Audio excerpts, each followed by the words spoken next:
Rachel, I'm very excited to have you on today so that we can get to know you a little more. We've been working together for, what is it, like Almost 4 years. almost 4 years Yep. now. And Yep. we talk a lot, we exchange a lot of emails, but we've never had a chance to do this. So I just wanted to sit down with you and, find out a little more who you are so that maybe our customers can get to know you more too. So Absolutely.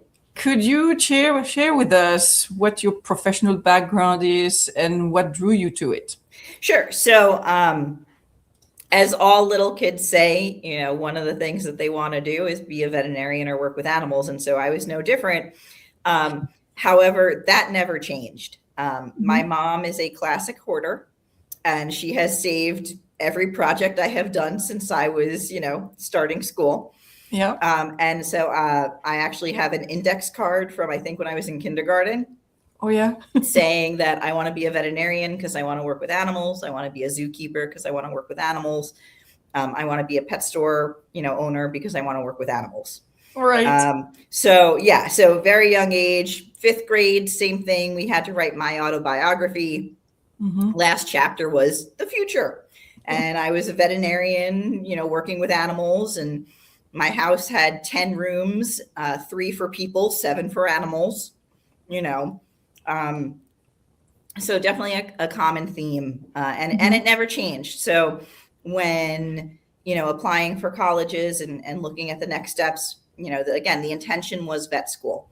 However, vet school is very difficult to get into, which most people don't realize. Down here in the US, when I applied to vet school, I believe there were only 27 of them at the time. Oh, wow. Yes. Yeah, exactly. Now I think there's 32. Right. So still not that many, especially when you think about it compared to like medical schools and becoming a human doctor. So I knew my chances of getting in were going to be very hard. And I had to think of something else that I liked. And as part of being pre-vet in college, you have to take animal nutrition. Right. I absolutely loved it. I remember we were working on monogastric feed rations, and it didn't have to be accurate, but it was learning about how to balance protein, fat, all that sort of stuff. And I did a dog ration, and I remember going to the TAs for help because they offered a session before it was due. Half the class were like, we don't understand. How do we get started? Like, oh my God, this is so confusing. I raised my hand. I'm like, is it okay that I have 6% added fat in my dog ration? And the TA looked at me and he's like, is that seriously your only question? And I'm like, yeah. He goes, it does have to be realistic. So as long as everything else is balanced, you're fine. I'm like, okay, good.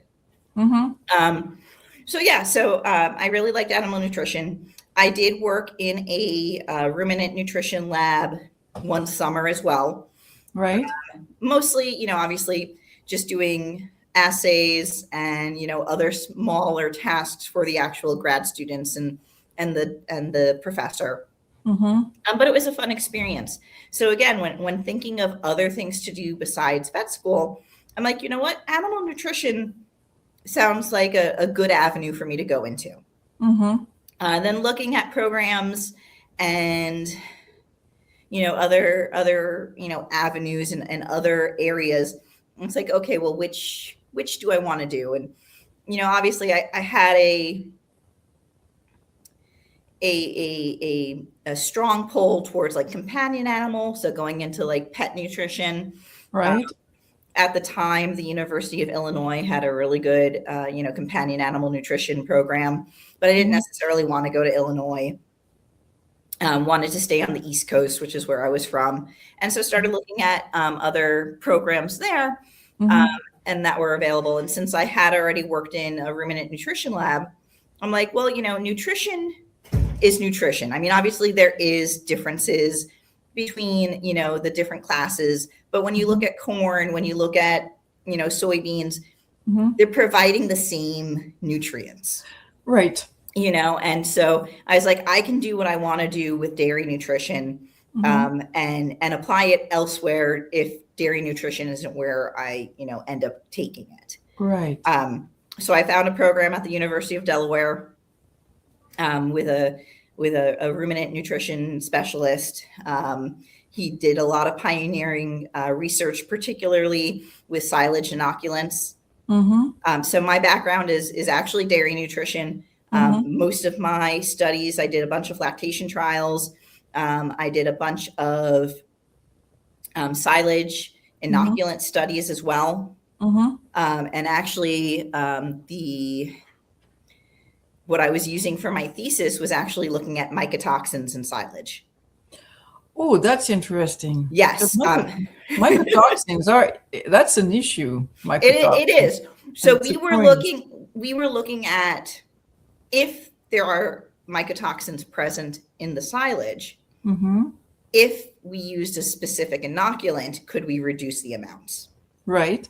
So we weren't necessarily looking at the effect of mycotoxins on the animals. We were just looking at, we know this is a problem. How can we get rid of it?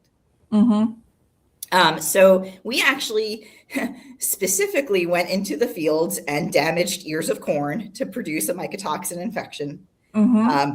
So we were damaging ears of corn at different stages of growth and different stages of kernel production and whatnot. And we produced some very heavy levels of mycotoxins.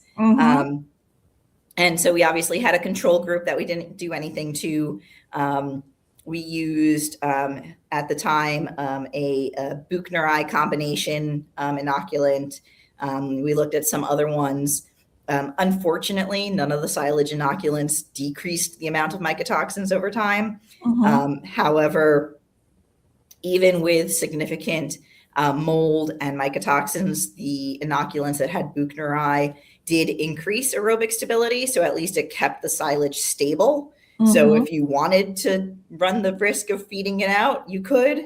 But again, it didn't decrease the amount of mycotoxins, unfortunately. So that's what I did for schooling.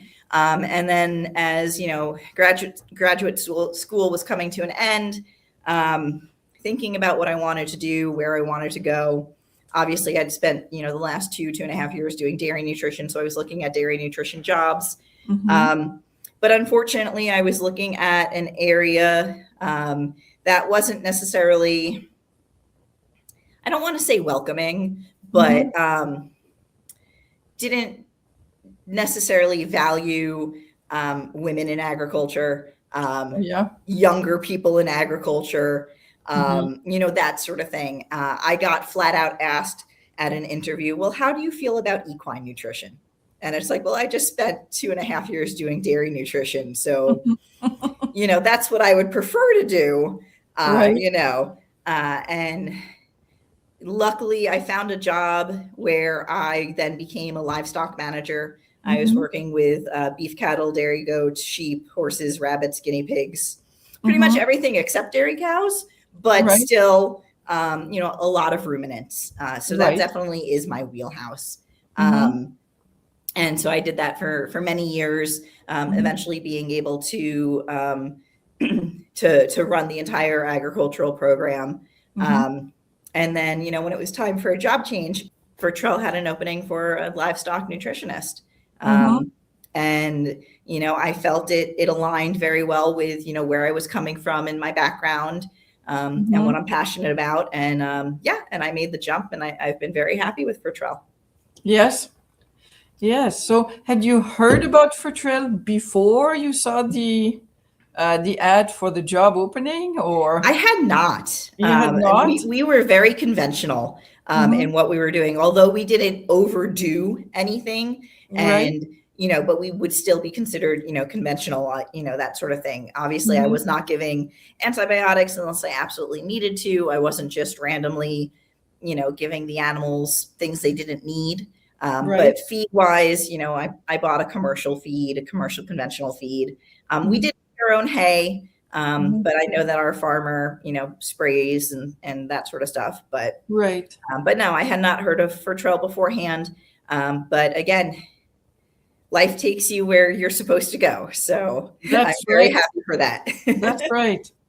So what has working for Fertrell done for you? How has it changed how you see animal health? So the one thing I like to tell people is I have learned more about chickens in the last 4 years than I had ever intended to. Again, background is ruminants. I like my mammals. I like, that sort of Mm-hmm. thing. So I've learned a lot about chickens. I really have. Mm-hmm. But, when you compare them to other animals that have similar digestive tracts, like, again, pigs and dogs, cats to an extent, but not 100%. Mm-hmm. Again, monogastric nutrition, and digestion can be very similar. Mm-hmm. So definitely the poultry side of things, I'm very thankful that, Jeff has a vast, amount of knowledge on poultry. Yes. I think we balance each other out very nicely. Even Mm-hmm. though, yes, he has a lot of, dairy experience and ruminant experience as well. Mm-hmm. Again, that's definitely my wheelhouse. Right. And I definitely very much enjoy that. But yeah, so we balance each other out very nicely with that. Mm-hmm.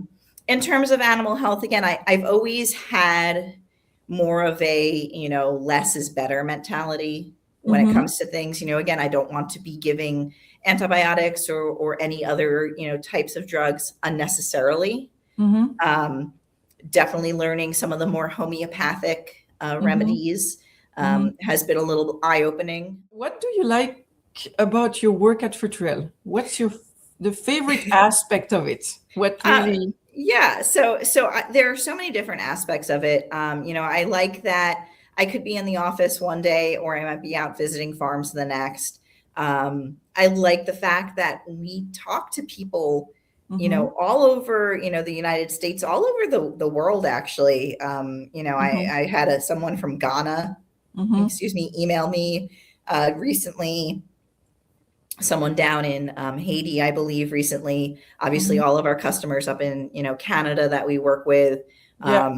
We've got half a dozen customers that we do ration work for down in like Australia. Yeah. So being able to talk to people from other parts and just have different experiences is kind of neat. Mm-hmm. But also being able to hear about what they do too, Yeah. because there's not one right way to farm. Mm-hmm. And one of the things that I always like to say when we're giving rations and we're giving out advice, we're always going to recommend the ideal, Mm-hmm. but we also understand that farming is not ideal. Mm-hmm. And so we work with the farmers, the producers, the breeders, the enthusiasts, to make it work for them. Because if they're not going to listen to our recommendations, then why did I just put my time and effort into it? And Mm-hmm. so I want to make sure that it's something that is realistic. So after that, it's also, being able to work with all different scales Mm-hmm. of production. We have people who just have a handful of backyard chickens for table eggs. We also work with large laying operations that have 20,000 plus hens. Yes. We have people who, again, have one Jersey milker in their backyard for the family. Or, we have plenty of full-blown dairy accounts as well, that we work with. So having the variety, it's not the same every day. So it's nice. Mm-hmm. Have you been to Polyface Farm? Yes. Mm-hmm. Yes. Mm-hmm. What's that like? It's definitely a great experience. I think every couple of years they do like a 2-day event at the end of August down there. Yeah. So Yeah. we've gone down there a couple of times. Mm-hmm. It's a great experience to be down there and see the operation that they have going on. Yeah. And seeing how many people that they encounter as well. Yeah. I think they have they have a busy hive, so to Yes, speak. absolutely. Absolutely. I know Jeff went to an event this summer that Joel was speaking at, and I don't believe they realized that each other was going to be there. Oh yeah. And as per usual, Joel usually mentions Fertrell at some point in his presentations. Mm-hmm. And afterwards, Jeff was quite busy, and then Joel came over to the booth to talk with Jeff, obviously, and catch up, since they've have known each other for 30 years or so. So Yeah. yeah. I talked to Jeff once about how it came about that he started making rations for Joel and all that. So he told me the story, and that's a really funny story. Yes, it is. Because my understanding is that he did not know who Joel was when he first started doing business with him, and just found out at an Acres USA conference when he saw Joel's name plastered all over the place. Yep. Yeah. Well, and Joel, somebody had mentioned Fertrell Minerals to him, and he hadn't heard of us yet, because again, it was in the very beginning of Poultry NutriBalancer, and Joel did his own, blind studies basically on how his birds grew on Poultry NutriBalancer versus whatever mineral he was utilizing, Right. and the birds that were on the Poultry NutriBalancer just, just completely outperformed the other birds. So, yeah.